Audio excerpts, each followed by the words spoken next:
mapapaagang operasyon. Wala ka ng ibang poproblemahin. Kasi ako nang bahala.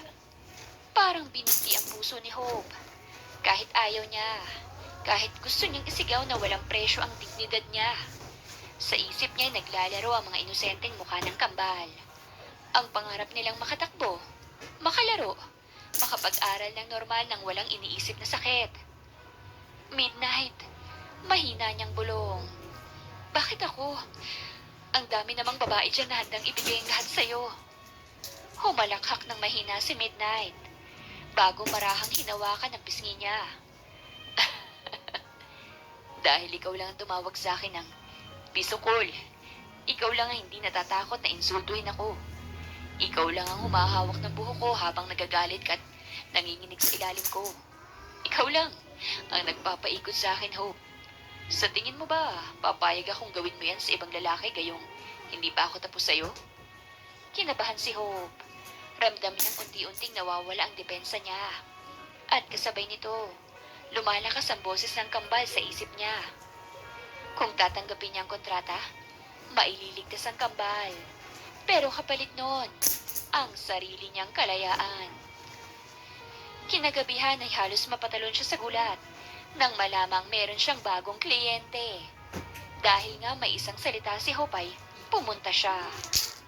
Halos matigilan siya nang maramdaman ang mahigpit na kamay na humatak sa kanya mula sa hallway ng hotel. Hindi man lang siya nakapalag nang makita na si Midnight ang bumungad sa harapan niya. Seryoso ang malamig na mga mata nito. Parang may mga apoy na nagbabaga. She's not coming.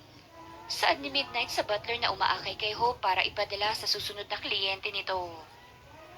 Magandang araw mga viewers! Ang kwentong ito ay hatid ng Love Series TV. Salamat sa pakikinig. Midnight, anong ginagawa mo rito? May client ako.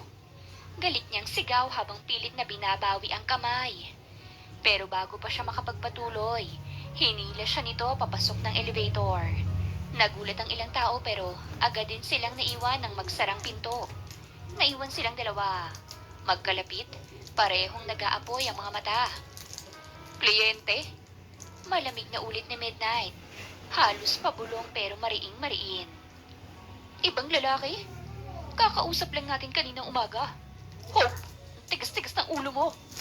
Wala ka ng pakialam at akala ko ba pag-iisipan ko munang alok mo, ha? Sagot ni Hope. Nanginginig ang boses.